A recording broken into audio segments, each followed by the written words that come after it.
एक बार की बात है दोस्तों, किसी नगर में एक वृद्ध पंडित रहते थे और वह गांव में जजमान के घर जाके भोजन करके वो दक्षिणा लेके अपना जीवन निर्वाह करते थे। एक बार एक जजमान ने उन पंडित जी को दक्षिणा में एक बकरी दान में दी और वो पंडित जी बकरी को लेकर घर की तरफ चलते हैं और वो डर भी जाते हैं क्योंकि रास्ते में घना जंगल भी पड़ता था। जैसे तैसे करके वो आगे बढ़ते हैं, तभी उसी जंगल में एक 3 ठग भी रहते थे और वो पंडित जी को बकरी के साथ देख लेते हैं और एक योजना बनाते हैं, आज शाम को उस बकरी को मार के खाएंगे।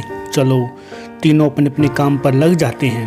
तब पहला ठग पंडित जी के पास जाकर बोलता है, पंडित जी आप इतने विद्वान हैं, बुद्धिमान हैं, ये क्या नाटक कर रहे हो आप? इस कुत्ते को लेके कहाँ जाने लग रहे हो?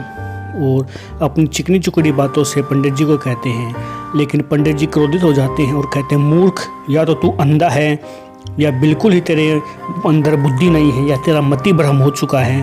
तू बकरी को कुत्ता कहता है, चला जा मेरी नज़रों के सामने से वरना श्राप दे दूंगा।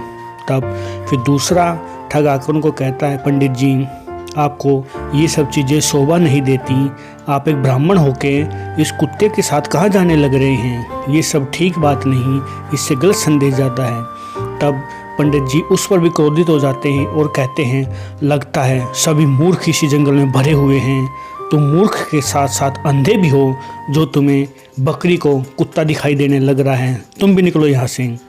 तब तीसरा ठग आकर कहता है, पंडित जी आप गांव में एक प्रतिष्ठित पंडित हैं, आपको ये सब चीज़ें अच्छी नहीं देती कि आप एक कुत्ते के साथ जाने लग रहे हैं, ये सब ठीक नहीं है। पंडित जी गुस्सा हो जाते हैं, कहता है, लगता आज कोई ना कोई मेरे श्राप का भागीदार बन के ही रहेगा। तुम कौन हो तुम? और ये क्या बेतुकी और बेमतलब की बातें करने लग रहे हो? तो बकरी को कुत्ता कहने लग रहे हो, चले जाओ मेरी नज़रों से दूर हो जाओ। लेकिन कुछ समय पंडित भी संकोच में आ जाते हैं, उनको भी ऐसा लगने लग जाता है कि ये सच में तो कुत्ता नहीं है, और बकरी को छोड़ के अपने घर की तरफ चल पड़ते हैं। वो तीनों ठगों की योजना कामयाब हो जाती है। तीनों वहाँ पे आते हैं और कहते हैं, चलो रात का भोजन का प्रबंध हो चुका है, अब इसको लेके चलते हैं और इसको काटते हैं और एक लजीज सा इसका भोजन बनाकर खाते हैं। तब तीनों शाम को बैठते हैं और भोजन करने लग जाते हैं।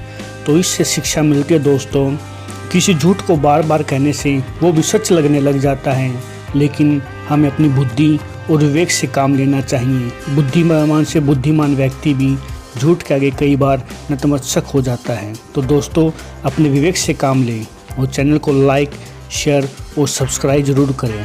धन्यवाद दोस्तों।